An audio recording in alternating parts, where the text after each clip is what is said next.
축하합니다. 당신은 방금 13월에 월급을 받았습니다. 국가가 당신에게 30만 원을 돌려줬어요. 그런데 왜 기분이 더러울까요? 왜 받은 게 아니라 뺏겼다가 돌려받은 것처럼 느껴질까요? 더 웃긴 건 오히려 10만 원을 토해내야 한다면 마치 국가가 당신 지갑에서 돈을 훔쳐간 것처럼 분노가 치밀어 오른다는 겁니다. 여기 충격적인 사실이 있습니다. 행동경제학자들이 밝혀낸 바에 따르면 같은 금액이라도 얻는 기쁨보다 잃는 고통이 정확히 2.25배 더 크게 느껴진다고 합니다. 그래서 당신은 지금 30만 원을 환급받고도 찝찝하고 10만 원을 추가 납부하면서는 억울해서 잠을 못 자는 겁니다. 이게 정상일까요? 네, 지극히 정상입니다. 지금부터 연말정산이 왜 13월의 월급이 아니라 13월의 분노가 되는지 그 심리학적 메커니즘을 낱낱이 파헤쳐 드리겠습니다. 경고합니다. 이 영상을 끝까지 보시면 내년 연말정산 시즌에 당신의 감정은 완전히 달라질 겁니다. 2025년 1월 SNS는 연말정산 이야기로 도배됐습니다. 흥미로운 건 패턴이었어요. 환급받은 사람들조차 그래도 작년보다 적네, 이게 다야.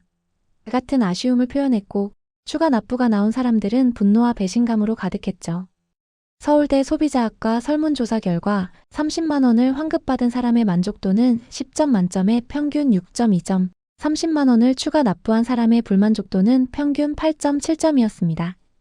같은 30만 원인데 감정의 강도가 완전히 다른 겁니다. 왜일까요? 답은 노벨 경제학상 수상자 데니얼 카너먼과 아모스 트버스키가 발견한 손실 회피 편향에 있습니다. 인간의 뇌는 비대칭적으로 설계되어 있어요. 100만 원을 얻는 기쁨과 100만 원을 잃는 고통이 같은 강도가 아닙니다. 손실의 고통은 동일한 크기의 이득보다 평균 2.25배에서 2.5배 더 강하게 느껴지죠. 구체적으로 설명해 볼게요.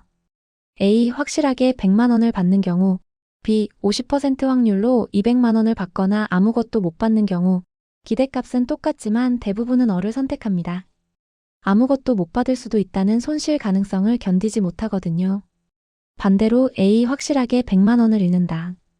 B. 50% 확률로 200만 원을 잃거나 아무것도 안 잃는다. 이번엔 대부분이 B를 선택합니다. 확실한 손실을 피하기 위해 위험을 감수하는 거죠. 연말정산에 이걸 대입하면 모든 게 설명됩니다. 환급은 당신이 이미 1년 동안 국가에 맡겨둔 돈을 돌려받는 거예요. 엄밀히 말해 이득이 아니라 원상복구입니다. 하지만 당신의 뇌는 이미 그 돈을 없는 돈으로 처리했어요. 매달 원천 징수로 빠져나갔으니까요. 그래서 환급의 기쁨은 생각보다 작습니다. 반면 추가 납부는 완전히 다릅니다. 당신은 이미 1년 동안 세금을 냈다고 생각하고 있어요. 그런데 갑자기 더 내야 합니다라는 통보를 받는 거죠. 순수한 손실입니다. 당신의 뇌는 이걸 빼앗김으로 인식해요. 2024년 12월 국세청이 발표한 연말정산 예상 환급액이 전년 대비 평균 12만 원 감소했습니다. 객관적으로는 여전히 대부분이 환급을 받는 상황인데 온라인 반응은 국가가 서민 주머니 털어간다는 분노로 가득했어요. 실제로 세부담이 크게 늘어난 건 아니었습니다. 세법이 조정됐을 뿐이죠. 하지만 사람들이 느끼는 감정은 작년에 비해 손해봤다였어요. 이건 행동경제학의 참조점 의존성 때문입니다. 인간은 절대적인 수치가 아니라 참조점과의 비교로 가치를 판단합니다. 작년에 80만 원을 환급받았다면 올해의 참조점은 80만 원이에요. 올해 60만 원을 환급받으면 60만 원이나 받았다가 아니라 20만 원 손해봤다로 느껴집니다. 더 기가 막힌 건 이 참조점이 완전히 비합리적인 경우가 많다는 겁니다. 작년에 큰 병원비로 의료비 공제를 많이 받아 환급이 120만 원이었고 올해는 건강해서 50만 원 나왔다면 합리적으로는 건강해서 다행이어야 하는데 많은 사람들은 작년엔 120만 원인데 올해는 50만 원밖에 안 되라고 아쉬워합니다. 여기서 또 하나 등장합니다. 심적 회계입니다. 노벨상 수상자 리처드 탈러 교수의 이론인데요. 사람들이 돈을 객관적인 숫자로 보지 않고 머릿속에서 여러 개의 계좌로 나눠서 관리한다는 겁니다. 매달 월급에서 빠져나가는 원천징수 세금은 세금 계좌에 들어갑니다. 이미 지출된 돈으로 처리됐어요. 그런데 연말정산 환급금은 보너스 계좌로 들어옵니다. 13월의 월급이라는 표현 자체가 이걸 보여주죠. 문제는 이 프레임이 양날의 검이라는 거예요. 환급금을 보너스로 인식하면 기쁘긴 한데 이 보너스가 작년보다 적네라는 실망도 크게 느껴집니다. 그리고 추가 납부가 나오면 보너스 계좌가 아니라 일반 생활비 계좌에서 돈이 빠져나가는 것처럼 느껴지죠. 2024년 한 취업 포털 조사에서 환급금은 저축이나 대출 상환에 쓴다고 답한 반면 추가 납부금은 비상금 인출이나 생활비 절약으로 마련한다고 답했습니다. 같은 돈인데 심적 회계가 완전히 다른 겁니다. 그럼 프레이밍 효과도 보겠습니다. 같은 사실을 어떻게 표현하느냐에 따라 사람들의 반응이 180도 달라지는 현상이죠. 의사가 이 수술은 90% 성공합니다 라고 말하는 것과 10% 실패합니다 라고 말하는 것, 객관적으로는 같은 정보지만 환자 반응은 완전히 다릅니다. 연말정산도 프레이밍의 문제예요. 국세청은 정산이라고 부르지만 미디어와 사람들은 13월의 월급 또는 세금 폭탄이라고 부릅니다. 13월의 월급은 환급을 이득으로 만들어서 기대보다 적으면 실망이 커지고 세금 폭탄은 추가 납부를 공격으로 만들어 국가가 당신을 폭격하는 것처럼 느껴지게 하죠. 만약 1년 동안 내 돈을 국가가 무이자로 빌려갔다가 돌려주는 것이라고 프레이밍하면 어떨까요? 갑자기 환급이 손해처럼 느껴질 수도 있습니다. 실제로 미국 재무 전문가들은 환급은 좋은 게 아니다. 정부에게 무이자 대출을 해준 것이라고 조언하기도 해요. 2025년 1월 몇몇 재테크 인플루언서들이 연말정산 환급금은 사실 손해다라는 콘텐츠를 올렸습니다. 작년 한 해 동안 매달 10만 원씩 더 받아서 적금에 넣었으면 연 4% 이자로 약 26만 원의 이자를 받을 수 있었는데 국가에 무이자로 맡겨뒀다가 120만 원 돌려받은 걸 좋아하시나요? 똑같은 연말정산 환급인데 프레이밍에 따라 이득으로도 손해로도 느껴지는 겁니다. 그럼 어떻게 해야 할까요? 연말정산을 대하는 현명한 태도는 뭘까요? 첫 번째, 감정과 사실을 분리하세요. 환급이든 추가 납부든 그건 감정적인 사건이 아니라 산술적인 사건입니다. 1년 동안 낸 세금과 실제로 내야 할 세금의 차이일 뿐이에요. 서울대 최인철 교수는 감정은 사실에 대한 해석이다라고 말합니다. 같은 사실도 어떻게 해석하느냐에 따라 전혀 다른 감정이 만들어지죠. 두 번째, 참조점을 재설정하세요. 작년 환급액, 동료의 환급액, SNS에서 본 누군가의 환급액 이런 걸 참조점으로 삼지 마세요. 유일하게 의미 있는 참조점은 실제로 내야 할 세금 딱 하나입니다. MIT의 댄 에리얼리 교수 연구에 따르면 사람들은 절대적인 부가 아니라 상대적인 부로 행복과 불행을 느낍니다. 이 비교의 덫에서 벗어나세요.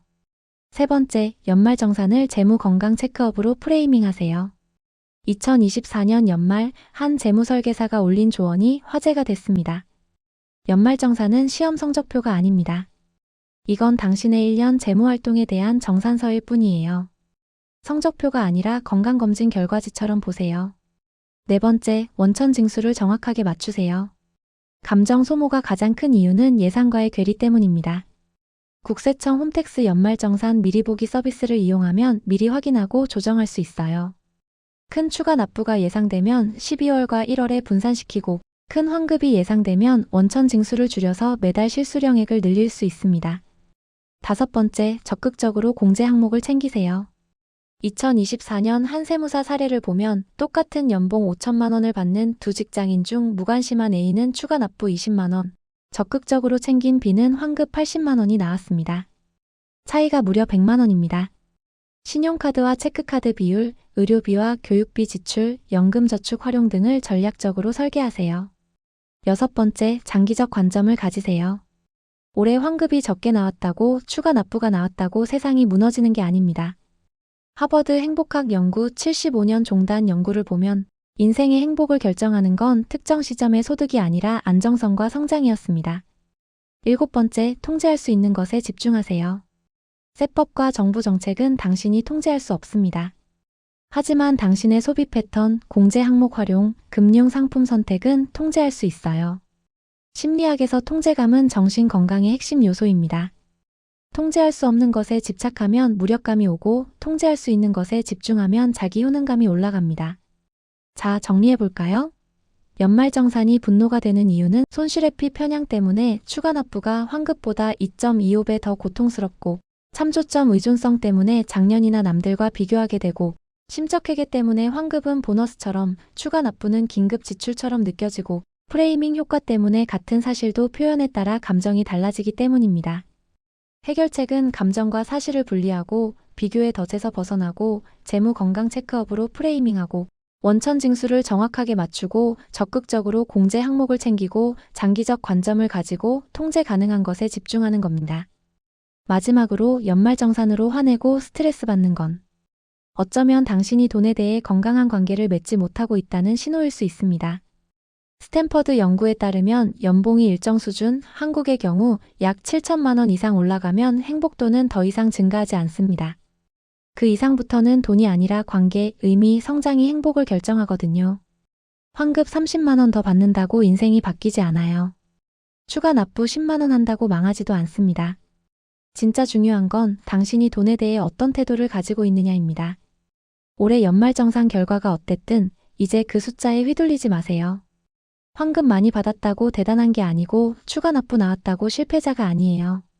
당신은 그냥 1년 동안 열심히 일했고 세금을 냈고 사회에 기여했고 이제 정산을 마친 사람입니다. 그걸로 충분합니다. 이 영상이 도움이 되셨다면 구독과 좋아요 부탁드립니다.